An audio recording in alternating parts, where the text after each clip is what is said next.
Hello champions, उम्मीद करता हूँ बहुत बढ़िया तरीके से होंगे, हेल्थ वाइज भी एंड पढ़ाई के मामले में भी। ठीक है ना, आज की डेट में हेल्थ इम्पॉर्टेंट है, बहुत बढ़िया हेल्थ चाहिए सभी की, मेंटली, फिजिकली, साइकोलॉजिकली, ये सब एस्पेक्ट में हम लोग आज की डेट में बहुत ज़्यादा स्ट्रांग चाहिए। आज हम आपका जो 29 अप्रैल को जो alcohol phenol ether plus hydrogen derivatives का जो कंबाइंड पेपर था ऑर्गेनिक केमिस्ट्री का, उसको डिस्कस करने वाले हैं। So without wasting time here we go. पहला क्वेश्चन क्या है, the reactivity of following halides with aqueous silver nitrate. बस यहाँ पे कॉन्सेप्ट ध्यान में रखना है। तो जब भी अल्किल हलाइड का एक्वियस सिल्वर नाइट्रेट के साथ रिएक्शन होगा तो कॉन्सेप्ट क्या ध्यान में रखना है, कॉन्सेप्ट ये ध्यान में रखना है कि Ag plus ions are having very strong affinity for your halide ions. तो जैसे Ag प्लस यहाँ से हलाइड लेगा, पीछे क्या बनेगा, पीछे बनेगा आपका ये कार्बोकेटन। अब जितना स्टेबल होगा उतना जल्दी से बनेगा। तो बस इस हिसाब से देखो, मोस्ट स्टेबल कहाँ पे बनता है, थर्ड में, टर्शियरी। फिर उसके बाद में बनता है आपका सेकेंड में, क्योंकि सेकेंडरी रेजोनेंस के साथ में है। फिर उसके बाद बनता है पहला वाला, क्योंकि पहला जो है आपका इस तरीके का सिंपल अल्किल कार्बोकेटन बनेगा। एंड लीस्ट रिएक्टिव होगा आपका लास्ट वाला, क्योंकि लास्ट में बेटा अगर जो आपका कार्बोकेटन बना तो वो बनेगा विनिलिक, हाईली अनस्टेबल। तो मोस्ट रिएक्टिव होगा 3, फिर 2, फिर 1, 4। ऐसा ऑप्शन कहाँ पे है, फर्स्ट। क्वेश्चन फर्स्ट का फर्स्ट कॉन्सेप्ट ध्यान में रखो। सेकेंड में क्या है, based for solvolysis. Of solvolysis of alkyl halide, यानी मैंने बोला था SN1 के जैसा सोचना है। अब SN1 के जैसा यानी कि पोलर प्रोटिक टाइप का आंसर है आपका लास्ट, मेथनॉल। क्योंकि DMF एसीटोन DMSO ये पोलर अप्रोटिक है एंड वो फेवर करते हैं SN2 को। तो यहाँ पे आपका डी के लिए आंसर आए, आई मीन सेकेंड के लिए आंसर आएगा डी, क्योंकि आपको SN1 यानी आपको सोचना है पोलर प्रोटिक टाइप का solvent. Question number 3, incorrect order of nucleophilicity. अच्छा, यहाँ पर देखो न्यूक्लियोफिलिसिटी का इनकरेक्ट ऑर्डर बोला है। पहला क्या है, मैंने क्या बोला था आपको, पीरियड में लेफ्ट टू राइट न्यूक्लियोफिलिसिटी घटती है, क्योंकि विद इंक्रीजिंग इलेक्ट्रोनेगेटिविटी उस एनायन को संभालने की ताकत आती है, न्यूक्लियोफिलिसिटी घटती है। तो पहला करेक्ट है, क्योंकि कार्बन का न्यूक्लियोफाइल ऑक्सीजन के न्यूक्लियोफाइल से स्ट्रांग होता है। फिर बी में क्या है, iodide is more nucleophilic than fluoride, ये भी करेक्ट है, क्योंकि ग्रुप में टॉप टू बॉटम न्यूक्लियोफिलिसिटी बढ़ती है। तीसरा क्या है, सल्फर का न्यूक्लियोफाइल ऑक्सीजन के न्यूक्लियोफाइल से स्ट्रांग है, तीसरा भी करेक्ट है। चौथा गलत है, तो थर्ड का आंसर क्या होना चाहिए, डी, क्योंकि यहाँ पे आप देखो डी में क्या दिया है, acetate is a stronger nucleophile than methoxide, ऐसा बोला है, जो कि गलत है, क्योंकि यहाँ पे ये आयन क्या हो जाएगा, ज़्यादा स्टेबल। तो बेस जितना ज़्यादा स्टेबल होगा वो उतना वीक न्यूक्लियोफाइल होगा। तो यहाँ पे न्यूक्लियोफिलिसिटी की ऑर्डर ऐसी होनी चाहिए थी, nucleophilicity as well as basicity, यही स्ट्रॉन्ग न्यूक्लियोफाइल, यही स्ट्रॉन्ग बेस है। ठीक है, फिर question number fourth. Question number fourth में क्या बोला है, from amongst the following alcohol the one that would react fastest with concentrated HCl and anhydrous zinc chloride, यानी लुकास रिएजेंट। अब हम सब लोगों को पता है लुकास रिएजेंट के लिए टर्शियरी, फिर सेकेंडरी, फिर primary based on carbocation stability. तो क्वेश्चन 4 का आंसर आना चाहिए C, that is tertiary pentanol, है ना, ये इस तरीके से tertiary pentanol, answer number C. Question number 5, a solution of dextro 1-chloro-1-phenylethane in toluene racemizes। अब जैसे ही कोई सबस्ट्रेट रेसिमाइजेस ऐसा बोल दिया होगा तो ऑब्वियसली SN1 में रेसिमाइजेशन के टाइम पे इंटरमीडिएट क्या बनता है आपका, कार्बोकेटन। एंड इंटरमीडिएट कार्बोकेटन बनने के वजह से ही तो न्यूक्लियोफाइल बैक एंड फ्रंट दोनों साइड से अटैक करता है। इफ़ यू रिमेंबर प्रॉपरली, मैंने आपको सिखाया हुआ है। ठीक है, SN1 में ये आपका बनता है कार्बोकेटन, जो कि ऐसा प्लानर है। तो यहाँ पे ये जो न्यूक्लियोफाइल है it can either attack from front, it can attack from back, यानी retention as well as inversion. And जब इक्विमोलर होगा तो racemisation. It means question number 5 में रेसिमाइजेशन हो रहा है, इसके लिए इंटरमीडिएट क्या बनना चाहिए? Carbocation, answer number first. Question number 6 the SN1 के लिए ऑर्डर है ना। क्वेश्चन नंबर 6 में क्या पूछा है? SN1 के लिए ऑर्डर। अब देखो पहला जो होगा वो एक इथिल कार्बोकेटायन बनेगा, दूसरे में जो कार्बोकेटायन बनेगा है ना, क्या सॉरी SN2 बोला है। क्वेश्चन नंबर 6 में क्या बोला? SN2। अब मैंने SN2 के लिए आपको बोला था जितना ज़्यादा इलेक्ट्रोफिलिक सेंटर होगा उतना रेट ऑफ SN2 क्या होगा? ज़्यादा होगा, क्योंकि ये एक simultaneous one step concerted reaction है। तो मोस्ट इलेक्ट्रोफिलिक सेंटर कहाँ पे है? सेकेंड में है। मोस्ट इलेक्ट्रोफिलिक सेंटर जो है बेटा आपका वहाँ पे है। तो ये रहा। तो यहाँ पे बहुत ज़्यादा इलेक्ट्रोफिलिक सेंटर है, तो आपका न्यूक्लियोफाइल यहीं पे अटैक करके ये हटेगा। फिर 2 के बाद अब बचे जो आपके तीनों के तीनों है वो सिंपल अल्किल हैलाइड है। And among the simple alkyl halides हमको पता है प्राइमरी अल्किल हैलाइड, फिर सेकेंडरी, फिर टर्शियरी। तो आंसर क्या होना चाहिए? 2, 1, 3, 4, ऐसा ऑप्शन है नंबर सेकेंड। ठीक है, 6 का आंसर बनेगा आपका number second. Question number 7, question number 7 की बात करते हैं। क्वेश्चन नंबर 7 में क्या दे रखा है? विच of the following reaction produces single optically active product? Okay, ध्यान से देखो, एक ही ऑप्टिकली एक्टिव प्रोडक्ट बनाएगा ऐसा पूछा है। अब पहला जो क्या है, पहला आपके पास एक कुछ इस तरीके से दिया है। ए में ये ऐसा दिया है, यहाँ पे है आपके पास OCH3, ठीक है। फिर यहाँ पे आपके पास है H, then it is Cl, then it is pH, ठीक है। अब यहाँ पे इलिमिनेशन के लिए तो कोई स्कोप है नहीं बेटा, ठीक है। यहाँ पे इलिमिनेशन के लिए स्कोप तो है नहीं, मतलब यहाँ पे इस बेंजाइलिक कार्बन पे ये मिथॉक्साइड अटैक करके क्लोराइड को हटाएगा। यहाँ पे SN2 रिएक्शन ज़रूर होगी, ये इस पे अटैक करेगा, ये यहाँ से हटेगा। लेकिन जो प्रोडक्ट बन रहा है, if you look at it, इस प्रोडक्ट में आपको नज़र आएगा यहाँ पे 2 मिथॉक्सी ग्रुप आ गए हैं, तो ये तो ऑप्टिकली एक्टिव नहीं होगा, ठीक है। So A cannot be our answer, chiral centre ही नहीं वहाँ पे, ठीक है। फिर बी में क्या दिया है? देखो फिर से बी में दिया है मिथॉक्साइड, है ना। बी में क्या दिया है? मिथॉक्साइड। लेकिन अगर बी में आप पहले से ही देखो, पहले से ही कायरल सेंटर तो है ही नहीं, वहाँ पे 2 मिथिल ग्रुप है। बाद में क्लोरीन हट के मिथॉक्सी आ तो जाएगा, लेकिन फिर भी 2 मिथिल रहेंगे, मतलब बी में भी प्रोडक्ट जो है ऑप्टिकली इनएक्टिव बनेगा। सी में देखो क्या होगा? सी में जो बेटा है, हाँ सी समझाने लायक है। ऑप्शन सी में ज़रा ध्यान से देखो क्या होगा।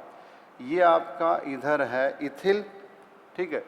ये यहाँ पे है आपका Br, then we have Cl and then we have here methyl, ठीक है। ये अपने पास इस तरीके से। अब ज़रा ध्यान से देखो यहाँ पे क्या होगा, ठीक है ना। यहाँ पे ये जैसे मिथेनॉल यहाँ पे अटैक करके दोनों में से किसी एक को हटाएगा। जब दोनों में से किसी एक को हटाएगा बेटा, तो जब यहाँ पे प्रोडक्ट जो बन रहा है आपका, यहाँ पे जो प्रोडक्ट बन रहा है, एक मिनट, यहाँ पे कुछ तो गड़बड़ है यहाँ पे, ठीक है ना। मिथेनॉल, अच्छा ओके, हाँ। तो अब यहाँ पे हमको क्या बोला है? यहाँ पे हमको बोला है ऑप्टिकली एक्टिव। हमको क्या बोला गया है? ऑप्टिकली एक्टिव बोला है। इस वाले केस में ये आपको दिया है मिथेनॉल। तो यहाँ पे जो रिएक्शन होगी कार्बोकेटायन फॉर्मेशन के थ्रू, यहाँ पे कार्बोकेटायन फॉर्मेशन के थ्रू रेसिमाइजेशन हो करके हमको मिलेगा बेटा यहाँ पे क्या? Racemic mixture. तो रेसमिक मिक्सचर तो ऑप्टिकली इनएक्टिव होगा। क्या होगा? रेसमिक मिक्सचर आपका ऑप्टिकली इनएक्टिव होगा। इसके लिए सी भी जो है आपका आंसर नहीं होगा। अब आते हैं डी के तरफ। Now look at the D. D में क्या दिया है? ये दिया है पीएच, ये रहा यहाँ पे आपका CH3, ये रहा यहाँ पे आपका H दिया है, चलो ये रहा H, एंड ये रहा यहाँ पे आपका Cl। अब इसकी रिएक्शन हमको करने को बोला है मिथॉक्साइड के साथ में। अब जरा ध्यान से देखो, यहाँ पे ये मिथॉक्साइड इस पे बैक साइड से अटैक करेगा, ये हट जाएगा, अगर अब फिलहाल यहाँ पे इसका कॉन्फ़िगरेशन 1 2 3 यानी इसका कॉन्फ़िगरेशन अगर R है तो हमको इधर जो प्रोडक्ट मिलेगा वो S कॉन्फ़िगरेशन वाला मिलेगा बाय SN2 मैकेनिज्म। यानी यहाँ पे जो प्रोडक्ट बनेगा उसमें देखो CH3H PHN OCH3 यानी this is going to be optically active. तो सिंगल ऑप्टिकली एक्टिव प्रोडक्ट हमको कहाँ पे मिल रहा है? हमको मिल रहा है सिंगल ऑप्टिकली एक्टिव प्रोडक्ट इस केस में, ठीक है। 1 2 3 क्लॉकवाइज, लेकिन ये अबो है, इसके लिए यहाँ पे कॉन्फ़िगरेशन क्या आएगा? R। इसके लिए क्वेश्चन नंबर 7 का अपना आंसर बन जाएगा बेटा D, ठीक है ना, अपना आंसर बन जाएगा D। Next question number 8, major product. Okay, क्या दिया है आपको? एक दिया आपको दिया है यहाँ पे एक कुछ इस तरीके से। क्वेश्चन नंबर 8 में आपको कुछ ऐसा दे रखा है, ये रहा क्वेश्चन नंबर 8, ठीक है, ये ऐसा दिया है। अब आपको बोला है इसकी रिएक्शन करनी है किसके साथ? PCl5 या फिर PCl3 के साथ। अब आप खुद ही सोचो, इन्होंने इसके बारे में इसका कॉन्फ़िगरेशन क्या है ये बताया नहीं है, लेकिन अगर आप ऑप्शंस में देखोगे तो ऑप्शन में कॉन्फ़िगरेशन दे रखा है SNR। तो भैया इसका कॉन्फ़िगरेशन नहीं दिया तो क्या, हम तो निकाल सकते हैं ना। तो ये देखो क्या होगा, अब इस कार्बन पे ये कार्बन कायरल है, इस पे ये अगर अबो द प्लेन है, ये दो इन द प्लेन है, यानी जो चौथा जो सब्स्टिट्यूएंट है हाइड्रोजन जो कहाँ पे होना चाहिए? Below the plane. मतलब इसका कॉन्फ़िगरेशन क्या आएगा? दिस इज 1, ये वाला 2, ये वाला 3, यानी यहाँ पे रोटेशन है क्लॉकवाइज, ये आएगा R। मतलब यहाँ पे आप सब लोगों को पता है alcohol reacts with phosphorus halides via SN2 mechanism. By which mechanism? SN2 mechanism. And फिर यहाँ पे जो है बेटा आपका आंसर क्या हो जाएगा? ये आएगा यहाँ पे क्लोरीन, ये आएगा H। तो ये 1 2 3 क्लॉकवाइज, लेकिन कॉन्फ़िगरेशन आएगा S। तो अपना आंसर होना चाहिए S2 क्लोरो ब्यूटेन। क्या होना चाहिए? S2 chlorobutane. बहुत ही फंडामेंटल लेवल पे है। एक सेकेंडरी अल्कोहल दिया है, कायरल है, reaction with PCl5 SN2 mechanism से होती है। ऑप्शन में कॉन्फ़िगरेशन के साथ दिया है तो हम यहीं पे कॉन्फ़िगरेशन निकालेंगे। यहाँ पे R है, SN2, ये क्या हो जाएगा? S। यानी आंसर नंबर बनेगा नंबर 8 का आपका फर्स्ट। क्वेश्चन नंबर 8 का आंसर हो जाएगा आपका फर्स्ट, ठीक है। नेक्स्ट क्वेश्चन नंबर 9 क्या दिया है? क्वेश्चन नंबर 9 में बोला गया है the major product X and Y will be. कितना सिंपल है, देखो यहाँ पे एक ईथर दिया है। हमने क्या सीखा था? when we have an unsymmetrical ether, है ना, simple basic unsymmetrical ether, in that case जो smaller होता है उसका अल्किल हलाइड बनता है, larger का बनता है आपका अल्कोहल, क्योंकि when we have simple ether the reaction goes via SN2 mechanism, ठीक है। सो ये आपका कुछ ऐसे बन जाएगा। ये रहा यहाँ पे आपका HBr। पहले क्या हो जाता है? पहले इसका हो गया प्रोटोनेशन। जैसे ही प्रोटोनेशन हो गया आपका Br बैक साइड से इस कार्बन पे अटैक करेगा, ये इधर अल्कोहल के फॉर्म में निकल जाएगा।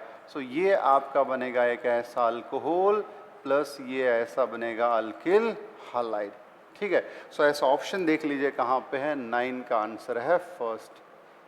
Question number 10, which among the following disfavours SN2 reaction?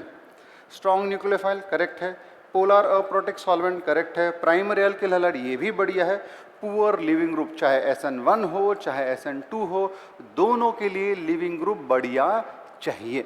अगर SN2 के लिए लिविंग ग्रुप बढ़िया होगा तो रिएक्शन फास्ट होगी, एंड SN1 के लिए लिविंग ग्रुप बढ़िया होगा तो कैटैन भी जल्दी से बनेगा, मतलब रिएक्शन फास्ट होगी। सो नंबर 10 का आंसर आना चाहिए आप लोगों का D, ठीक है।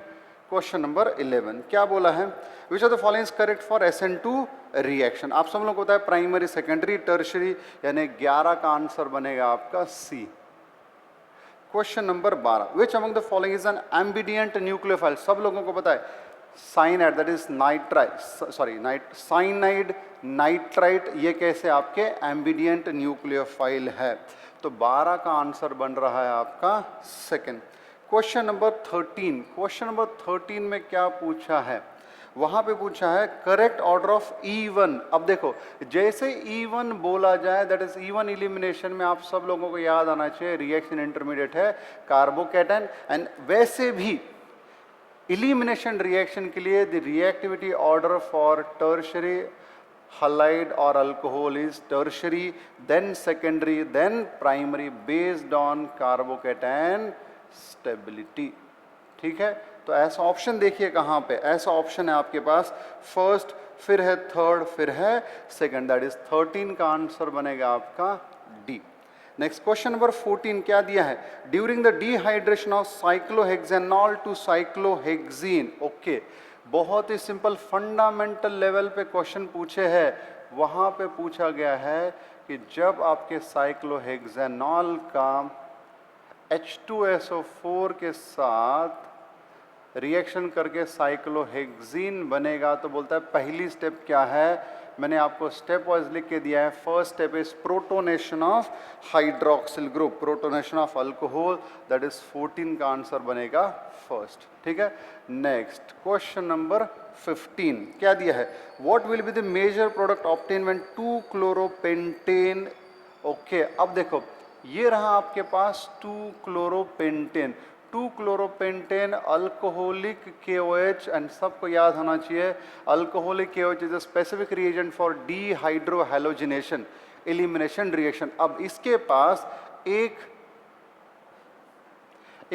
एक बीटा हाइड्रोजन यहाँ पे है जिसको बोलेंगे बीटा 1 एंड यहाँ पे है बीटा 2, लेकिन सेड-जेप के हिसाब से हम यहाँ वाले हाइड्रोजन को एलिमिनेट करने के लिए प्रेफर करेंगे।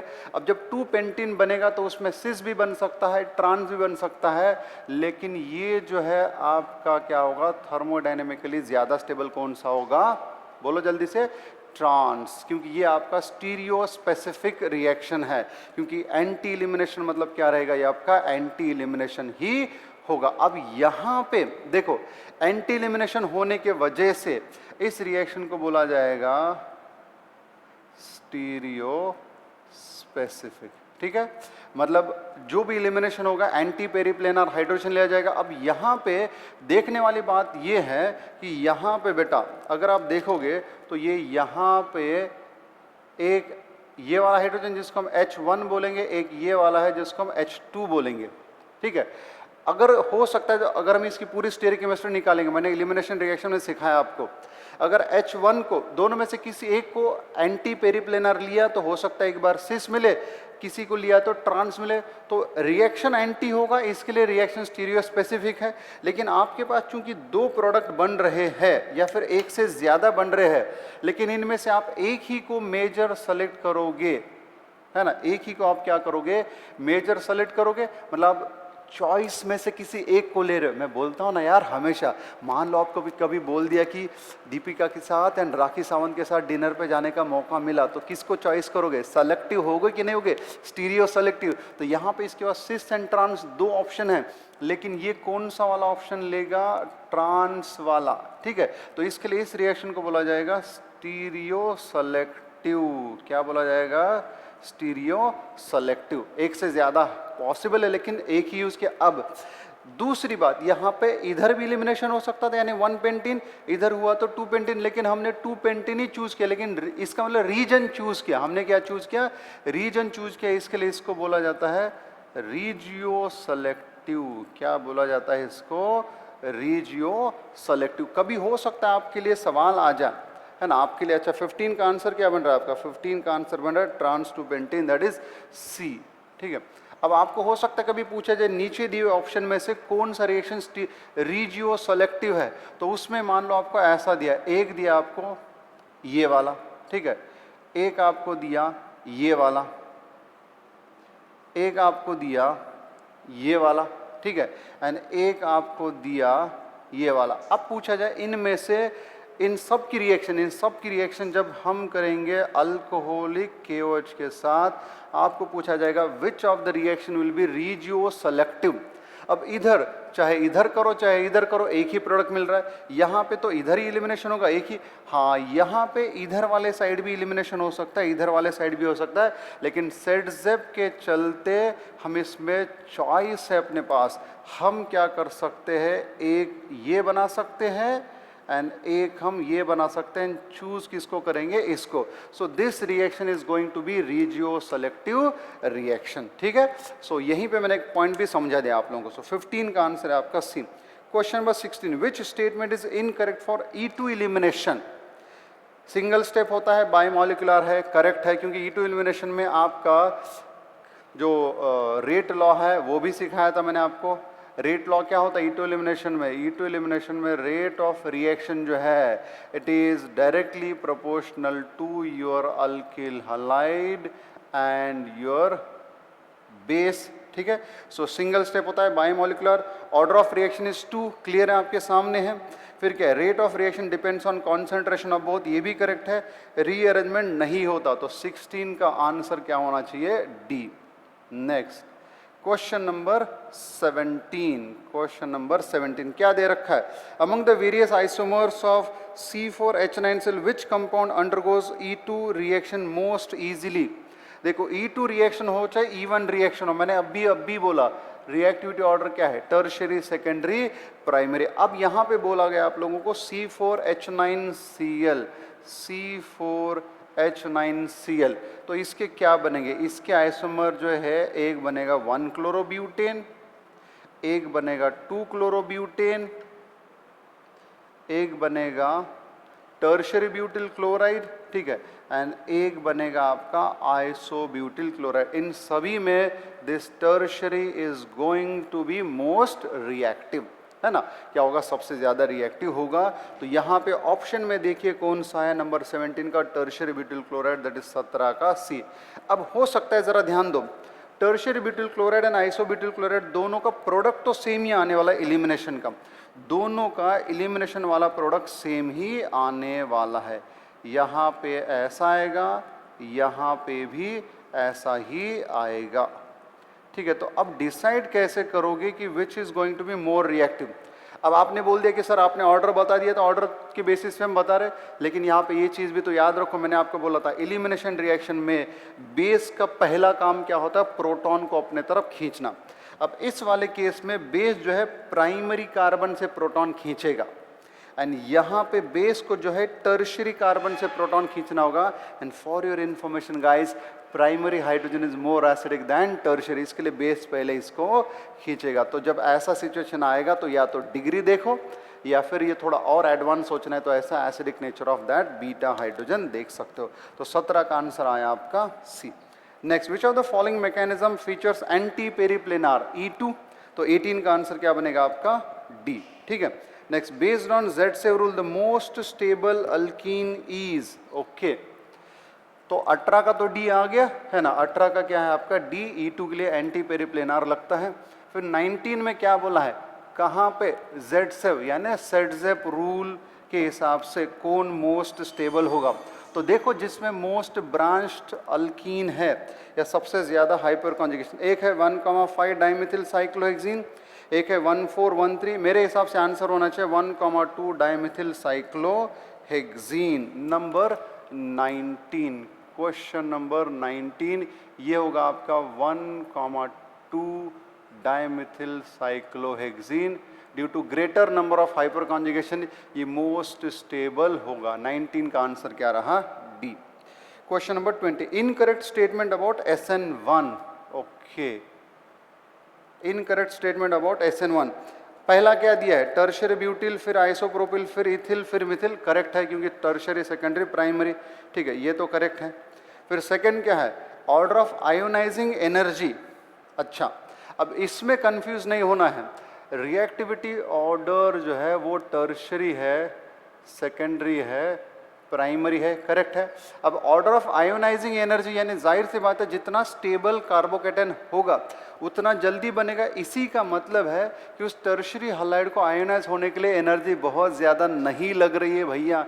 मैं हमेशा बोलता हूँ जितना स्टेबल इंटरमीडिएट होगा उतना जल्दी से बनता है। तो फिर आयोनाइजिंग एनर्जी सबसे कम किसके लिए लगेगी? टर्शियरी के लिए, ठीक है। तो अगर ये मैं लिखूँ यहाँ पे आयोनाइजिंग एनर्जी तो वो होगा टर्शियरी सबसे कम, फिर सेकेंडरी, फिर प्राइमरी। तो पहला भी सही है, दूसरा भी सही है। तीसरा, the order of rate is, अच्छा, in terms of alkyl group, tertiary, secondary, primary reactivity order, and in terms of halide क्या है? Iodide, bromide, chloride, fluoride, based on leaving ability as well as based on the carbon halogen bond strength. तो पहले तीनों सही है, चौथा क्या बोला, order of SN1 reaction in different solvent. SN1 के लिए हमने क्या बोला, पोलर प्रोटिक। यहाँ पे बोला एसीटोन में SN1 मोस्ट रिएक्टिव होगा कंपेयर टू इथेनॉल वाटर, ये तो गलत हो जाएगा, यानी आंसर क्या बनेगा 20 का आंसर होता है बेटा डी। ठीक है, फिर आते हैं question number 21। SN1 reaction shows first order kinetics because, क्योंकि SN1 का अगर आप पूरा फ्लो देखोगे जो वीडियो लेक्चर में मैंने सिखाया आपको, तो जो स्लोवेस्ट रेट डिटरमाइनिंग स्टेप है उसके ट्रांजिशन स्टेट में हमको सिर्फ और सिर्फ एक ही मॉलिक्यूल दिखता है, वो है आपका सबस्ट्रेट। अल्कोहल होगा तो अल्कोहल, अल्किल हलाइड होगा तो alkyl halide. So that is why, इसका मतलब rate limiting step involves only one molecule. तो 21 का आंसर क्या होना चाहिए आपका बी। SN1 के लिए हमने लिख रखा है, SN1 के लिए rate is directly proportional to concentration of alkyl halide only, not on the nucleophile। ठीक है, नेक्स्ट 22 में क्या दिया है, 22 में हमको दिया है प्रोपाइन। ओके, क्वेश्चन नंबर 22 में दिया है प्रोपाइन। प्रोपाइन में 2HCl, जैसे आप प्रोपाइन में 2 इक्विवेलेंट्स ऑफ HCl ऐड करते हो तो हमने सीखा अल्काइन में addition of halo acid geminal dihalide मिलता है। क्या मिलता है, ये ऐसा जेमिनल डाइहैलाइड। अब इस जेमिनल डाइहैलाइड का आपको बोला जाए यहाँ पे क्या करो, एक्वियस KOH। अब देखो अल्कोहलिक KOH होता तो एलिमिनेशन करते भैया, अब चूंकि यहाँ पे एक्वियस KOH है, ये हो जाएगा आपका सब्स्टिट्यूशन रिएक्शन। SN 2Cl निकल के यहाँ पे आ जाएंगे 2OH। हीट दिया है, ये यहाँ पे आपका वाटर एलिमिनेट हुआ, ये इधर आया, सो ये बन गया आपका यहाँ पे कीटोन। ठीक है, so this is your product A and this is your product B। तो 22 का ऐसा ऑप्शन देखिए कहाँ पे है, B। 22 का आंसर आता है आपका B। Question number 23, in the following reaction. अच्छा, क्या दिया है जरा ध्यान से देखो। ओके, फिनिल एसिटिलीन का ऑक्सीमर्क्यूरेशन किया, ये तो सबको मुंह जबानी याद हो जाना चाहिए, इतना प्रैक्टिस हो चुका है, नींद में पूछेंगे तो भी आ जाना चाहिए। सो 23 में जो प्रोडक्ट A है क्या आता है जरा ध्यान से देखो, ये PHC ट्रिपल बॉन्ड CH। जब इसका हम ऑक्सीमर्क्यूरेशन करते हैं तो मैंने बड़ा ही सिंपल हिंट दिया था आपको, मैंने बोला था मार्कोनिकॉफ के हिसाब से वाटर का एडिशन करो, एक पे H+, दूसरे पे OH-, जहाँ OH आता है वहीं पे क्या बन जाता है, कार्बोनिल, यानी ये बनेगा आपका एसिटोफिनोन। ठीक है, so this is your A। अब एसिटोफिनोन में जब आप ग्रिग्नार्ड की एडिशन करोगे फॉलोड बाय हाइड्रोलिसिस, तो जाहिर से बात आपको यहाँ पे ग्रिग्नार्ड वाला एक CH3 और आएगा एंड आफ्टर हाइड्रोलिसिस ये बन जाएगा OH। सो ये आपको मिल रहा है यहाँ पे टर्शरी अल्कोहल। तो बस देख लो ऐसा ऑप्शन कहाँ पे है, क्या पूछा आपको, final product B। So this use your B, यानी ऑप्शन नंबर है C। 23 का आंसर है C। 24, 2-phenyl ethanol may be prepared by the reaction of phenyl magnesium bromide। Okay, तो 2-phenyl ethanol क्या है, पहले तो ये देखा जाए, ये CH2 यहाँ पे PH, यहाँ पे OH। So this is 1 and 2, 2-phenyl ethanol। बोलता है फिनिल मैग्नीशियम ब्रोमाइड की किसके साथ रिएक्शन करने पे ये बनेगा। ऑप्शन A, ये रहा फिनिल मैग्नीशियम हालाइड, इसकी रिएक्शन जब फॉर्मल्डिहाइड में करोगे तो ये जब इस पे ऐड हुआ तो ये बनेगा आपका बेंजिल अल्कोहल। आफ्टर हाइड्रोलिसिस ये बनेगा benzyl alcohol. So this is not our answer. Option B है acetaldehyde. Now this is a primary alcohol, so except formaldehyde, किसी भी अल्डिहाइड में हम ग्रिग्नार्ड की एडिशन करेंगे तो अल्कोहल मिलता है सेकेंडरी, मतलब सेकेंड ऑप्शन तो ऐसे ही नहीं। थर्ड है कीटोन में ऐड करेंगे ग्रिग्नार्ड तो टर्शरी मिलता है, तो थर्ड भी नहीं, बचा डी। अब आप खुद ही देखो इस डी में ये रहा आपका ग्रिग्नार्ड, ठीक है, प्लस ये है आपका इथिलीन ऑक्साइड दैट इज ऑक्सीडेन, ये इस पे आया, ये ओपन हो गया, आफ्टर हाइड्रोलिसिस ये बनेगा आपका OH, PH, CH2 OH, यानी your answer is number last. ठीक है। सो क्वेश्चन नंबर 24 का आपका आंसर है बेटा D. Question number 25, acidity of the compounds. Okay, एक है आपका कार्बोक्सिलिक, फिर है आपका कार्बोनिक, फिर है फिनॉल, फिर है अल्कोहल। इन जनरल सबको पता है carboxylic is more acidic than carbonic which is more acidic than phenol than alcohol based on conjugate stability. तो आंसर क्या आना चाहिए आप लोगों का? फर्स्ट, 25 का first. 26, in decreasing order of acidic strength, एक दिया है पैरानाइट्रोफिनॉल, फिर दिया है पैराक्रिसॉल, फिर दिया है मेटाक्रिसॉल, फिर दिया है फिनॉल। ठीक है, अब देखो क्रिसॉल मतलब फिनॉल पे CH3, तो CH3 कहीं पे भी जोड़ो डोनेटिंग वाला इफेक्ट रहेगा, तो जाहिर से बात है cresols will be less acidic than phenol. ठीक है, and phenol will be less acidic than paranitro, तो मोस्ट एसिडिक होगा पहला पैरानाइट्रो, फिर होगा फिनॉल। ठीक है, फिर होगा मेटाक्रिसॉल, फिर होगा पैराक्रिसॉल, क्योंकि मेटाक्रिसॉल में जो है अगर आप ठीक से देखोगे तो मेटाक्रिसॉल में ये जब कॉन्जुगेट बेस बनेगा उसको CH3 का सिर्फ प्लस साई लगेगा। क्या लगेगा? सिर्फ प्लस साई। लेकिन जब पैराक्रिसॉल में आपका फिनॉल जब प्रोटॉन देता है तो इस O- को इसका लगेगा प्लस M। तो जितना प्लस M ज़्यादा होता है उतनी एसिडिक स्ट्रेंथ क्या होती है बच्चे? कम हो जाती है। मतलब metacresol is more acidic than your paracresol. तो यहाँ पे आंसर आना चाहिए 1 more acidic than 4 than 3 than 2, 1 4 3 2, option number है सी। 26 का आंसर नंबर है सी। ठीक है, तो ये रहा 26 का आंसर नंबर सी। 27 में क्या दिया है? CH3C double bond O। Okay, वहाँ पे अगर ध्यान से देखोगे तो वहाँ पे क्या क्या है? सबस्ट्रेट में स्टार्टिंग वाले कंपाउंड में कीटोन एंड ईस्टर दोनों है, लेकिन प्रोडक्ट में सिर्फ कीटोन को रिड्यूस किया है, ईस्टर को एज इट इज रखा है। इसका मतलब हम यहाँ पे ले सकते हैं NaBH4। क्या लेंगे हम लोग यहाँ पे? NaBH4। तो आंसर रहेगा आपका सेकंड, क्योंकि NaBH4 do not reduce your esters easily.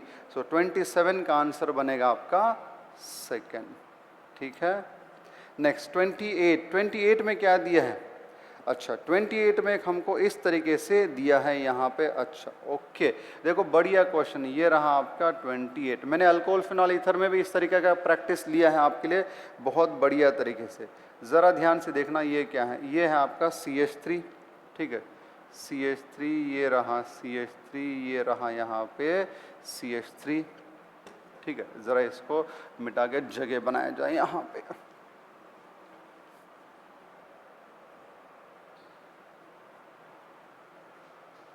ठीक है, we are talking about question number 28। अब देखो ये आपको ऐसा दे रखा है, ऐसा दे रखा है, ये CH2 CH3 क्या बोला यहाँ पे? अच्छा, यहाँ पे बोला है HI 1 मोल हीट। ओके, अब HI 1 मोल हीट। अब यहाँ पे मैकेनिज्म के हिसाब से तो पहली स्टेप तो क्या हो जाएगी बेटा? पहली स्टेप जो है यहाँ पे हो जाएगी प्रोटोनेशन। ठीक है, यहाँ पे हो जाएगी प्रोटोनेशन। अब ये मैंने HI 1 मोल हीट लिखा है, राइट। अब इसी को कभी कभी ऐसा लिख सकते हैं कॉन्सेंट्रेटेड HI। तो पहला तो ये प्रोटोनेट हो गया। अब प्रोटोनेट होने के बाद में आपको ये देखना है कि यहाँ पे अगर ये लिविंग ग्रुप के फॉर्म में निकल गया तो इधर कार्बोकेटाइन बनेगा, एंड अगर ये लिविंग ग्रुप के फॉर्म में निकल गया तो इधर कार्बोकेटाइन बनेगा। Which carbocation is more stable? This one, tertiary वाला। अगर ये ज़्यादा स्टेबल है, इसके लिए ये इधर निकल के जाने के चांसेस ज़्यादा हैं। जैसे ये इधर निकल जाएगा, आपका जो न्यूक्लियोफाइल है वो इस कार्बोकेटाइन के ऊपर अटैक करेगा। इट मीन्स यहाँ पे आपको मिलेगा tertiary butyl iodide plus ETOH, है ना। तो ज़रा ध्यान से देखो, ऐसा ऑप्शन कहीं पे नज़र आता है क्या? ऐसा ऑप्शन नज़र आता है सेकंड। अब इसी के ऊपर, ये बहुत इंटरेस्टिंग, इसी के ऊपर अगर आपको ऐसा लिखा होता, अगर यहाँ पर लिखा होता अनहाइड्रस HI या फिर अनहाइड्रस HBr, तो उस केस में ध्यान से सुनो, उस केस में भी फिर से पहली स्टेप तो प्रोटोनेशन ही हो जाती, पहली स्टेप प्रोटोनेशन ही हो जाती। लेकिन जब प्रोटोनेशन होता तो उसके बाद अब आप लोगों ने इधर वाले साइड में तो SN1 के हिसाब से हो गए रिएक्शन, क्योंकि ये टूट गया एंड कार्बोकेटाइन बना, उसके ऊपर आपने न्यूक्लियोफाइल ने अटैक किया। लेकिन अगर अनहाइड्रस लिखा होता, ध्यान से सुनना, अनहाइड्रस लिखा होता, पहले तो आप प्रोटोनेशन कराते, लेकिन प्रोटोनेशन करने के बाद यहाँ पे कार्बोकेटन बनना इतना आसान नहीं था, क्योंकि यहाँ पे अनहाइड्रस कंडीशन दिया, तो उस कार्बोकेटन को सॉल्वेट करके स्टेबल करने के लिए कोई भी नहीं है। तो ईथर के ऊपर भले ही ईथर में टर्शियरी ग्रुप हो, लेकिन अनहाइड्रस HI अगर दिया होगा तो आपको SN2 के जैसा ही करना है। इसी का मतलब है कि इधर वाले साइड में पहले तो प्रोटोनेट हो गया, लेकिन प्रोटोनेट होने के बाद आपका न्यूक्लियोफाइल इधर नहीं, आपका न्यूक्लियोफाइल इस पे अटैक करके इस वाले को इधर हटाएगा। यानी इधर वाले केस में आपका SN2 के चलते ये बना इथिल आयोडाइड एंड साथ में बना आपका tertiary butyl alcohol. This has followed SN2 mechanism, whereas this has followed SN1 mechanism. This is very important concept. ठीक है बच्चे। सो 28 का आंसर क्या आ रहा है आपका, क्वेश्चन नंबर 28 का आपका आंसर आ रहा है second. 29 the compound which does not react with sodium. Okay, sodium जहाँ पे एसिडिक हाइड्रोजन होगा वहाँ पे रिएक्ट करेगा, तो यहाँ पे 29 पे आंसर होना चाहिए सेकंड, क्योंकि इट इज़ एन ईथर। तो ईथर के साथ सोडियम का कोई रिएक्शन नहीं है। Question number 30, which of the following will result in the formation of an ether as only product. Okay, 30 में पूछा है कहाँ पे सिर्फ ईथर ही बनेगा एज ओनली प्रोडक्ट, यानी दूसरा कोई बाय प्रोडक्ट नहीं बनना चाहिए, फिर एकदम मिनिमल अमाउंट में होगा। तो ऐसा ऑप्शन कहाँ पे है, ज़रा ध्यान से देखा जाए। अच्छा ध्यान से देखो, पहले वाले में क्या दिया है, पहले वाले में ऑप्शन में एक बहुत बल्कियर बेस दिया है, एंड मैंने आपको सिखाया एक बल्कियर बेस की रिएक्शन जब ब्रांच्ड अल्किल हैलाइड के साथ होती है तो वहाँ पे सब्स्टिट्यूशन से ज़्यादा चांसेस होते हैं एलिमिनेशन के। इसके लिए ऑप्शन वन में क्वेश्चन नंबर कौन सा है, 30। सो क्वेश्चन 30 के ए में आपको जब इतना बल्कियर बेस दिया है, सो ये बल्कियर बेस यहाँ पे सब्स्टिट्यूशन से ज़्यादा कराएगा एलिमिनेशन। ठीक है, लेकिन हमको पूछा है कहाँ पे सिर्फ ईथर मिलेगा, ऐसा बोला है, तो ए में तो नहीं मिलेगा। बी में देखो क्या है, बी में फिर से मैंने अभी बोला था, अगर हैलाइड बहुत बल्कियर है, दो चीज़ें, या तो बल्कियर न्यूक्लियोफाइल ब्रांच हैलाइड तब भी एलिमिनेशन ज़्यादा, या फिर simple nucleophile and halide bulkier तब भी क्या होगा, एलिमिनेशन ही ज़्यादा होगा। आपको सिखाया मैंने विलियमसन ईथर सिंथेसिस में reactivity order for ether formation is primary, secondary, tertiary, क्योंकि वो SN2 मैकेनिज्म है। तो ऑप्शन बी में हैलाइड टर्शियरी दिया है, तो वहाँ पे ईथर फॉर्मेशन बहुत कम होगा, वहाँ पे मैक्सिमम क्या होगा आपका, एलिमिनेशन। तो बी आपका आंसर नहीं है। बचा सी। अब सी में देखो बेटा, बहुत ही सिंपल, सी में आपके पास एक दिया है फिनॉक्साइड एंड आपके पास दिया एक बहुत ही सिंपल प्राइमरी हैलाइड। यहाँ पे एलिमिनेशन के लिए तो कोई चांस नहीं है, यहाँ पे सिर्फ और सिर्फ क्या बनेगा, ईथर ही बनेगा। So your answer should be C. Question number 30 का आंसर होगा C. Question number 31, choose the correct statement. Phenol gives effervescence with bicarbonate. नहीं, मैंने क्लियरली बोला phenol being a weak acid do not dissolve in bicarbonate, क्योंकि अगर आप ध्यान से देखोगे ये है आपका फिनॉल, ठीक है, एंड इधर लिखा है आपका bicarbonate. Now tell me, bicarbonate किसका कॉन्जुगेट बेस है? बाइकार्बोनेट जो है कार्बोनिक एसिड का कॉन्जुगेट बेस है। Now it is a stronger acid than phenol, है ना। इसका मतलब अगर ये फिनॉल से स्ट्रॉन्ग एसिड है तो phenol is a weak acid, and strong acid का कॉन्जुगेट बेस भी क्या हुआ, weak, therefore phenol do not dissolve in bicarbonate. ठीक है, फिर पहला गलत है। Picric acid is a weaker acid than carbonic acid, ये भी गलत है। कार्बोनिक यानी ये रहा आपका, and picric acid is this. So हम सब जानते हैं picric acid is a very strong acid even than some of the carboxylic acid. ठीक है, सो ये picric, carbonic is a weaker acid than picric, तो सेकंड भी गलत। Picric acid gives effervescence with bicarbonate, ये देखो अभी बोला है पिक्रिक एसिड इससे स्ट्रॉन्ग एसिड है तभी तो ये इसमें बहुत आसानी से डिसॉल्व हो करके CO2 के बबल्स छोड़ेगा, एंड वो CO2 कहाँ से आएगा? आपके बाइकार्बोनेट से, यानी 31 का आंसर क्या आना चाहिए बेटा? सी आना चाहिए। ठीक है, क्वेश्चन नंबर 32 में क्या दिया? The reaction products of, okay. अब देखो मैंने आपको बहुत ही सिंपल सिखाया था, जब भी अल्किल अरील ईथर का क्लीवेज होगा विथ हाइड्रोजन हालाइड तो हमेशा ये इधर से ही होगा, ये H मिलेगा, इसको आ जाएगा इसके साथ, यानी एक बनेगा फिनॉल एंड दूसरा होगा यहाँ पे मिथिल आयोडाइड। 32 का आंसर होगा आपका फर्स्ट। ठीक है, क्वेश्चन नंबर 33 में क्या है? फिर से एक आपका अल्किल अरील ईथर दिया है। सो ये देखो, ये PHOCH2 पीएच, जब इसका आप HI के साथ रिएक्शन करोगे, ये है क्वेश्चन नंबर 33। क्या बोला था अभी ये इधर टूटेगा, क्यों? क्योंकि ये रेजोनेंस स्टेबिलिटी की वजह से ये इधर ही चला जाएगा, तो पार्शियल डबल बॉन्ड कैरेक्टर होने की वजह से ये वाला जो है ये नहीं टूटेगा इधर से। अब जब ये इधर से टूटेगा तो इधर वाले साइड पे एक बनेगा आपका फिनॉल एंड दूसरा बनेगा आपका बेंजिल आयोडाइड। ऐसा ऑप्शन देखिए कहाँ पे है, ऐसा ऑप्शन है वहाँ पे फर्स्ट बेंजिल आयोडाइड। फिनॉल भी बनता है लेकिन फिनॉल ऑप्शन में दिया ही नहीं, तो क्या करेंगे? तो हम आंसर लिखेंगे 33 का फर्स्ट, है ना, 33 का लिखेंगे first. 34 conversion of cyclohexanol into cyclohexene most effective. यहाँ पे जो दिए उनमें सबसे बढ़िया डिहाइड्रेटिंग एजेंट है आपका phosphoric acid. 35 glycerol is a trihydric alcohol. Methylated spirit यानी अल्कोहल में थोड़ा सा मिथेनॉल डाल देना, उसको बोलते हैं methylated spirit. Option number second. Absolute alcohol क्या होता है? 100% प्योर अल्कोहल होता है। In ethers the COC bond angle is कितना होता है? 110 डिग्री, मतलब लगभग 111 के आसपास में होता है, तो यहाँ पे ऑप्शन में 110 है तो वो लिखा। In the manufacture of ethanol from starch, सिखाया था मैंने आपको, स्टार्च से जब हम इथेनॉल मैन्युफैक्चर करते हैं तो सबसे पहले लगता है हमको diastase, to break the starch into maltose. फिर माल्टोज को हमको ब्रेक करने के लिए ग्लूकोज में हमको लगता है माल्टेज, एंड फिर ग्लूकोज का फर्मेंटेशन करके इथेनॉल बनाने के लिए हमको लगता है जाइमेज। तो option diastase, maltase, जाइमेज, that is first. 40 LiAlH4 converts acetic acid, उसमें कोई बताने की जरूरत नहीं, 40 का थर्ड।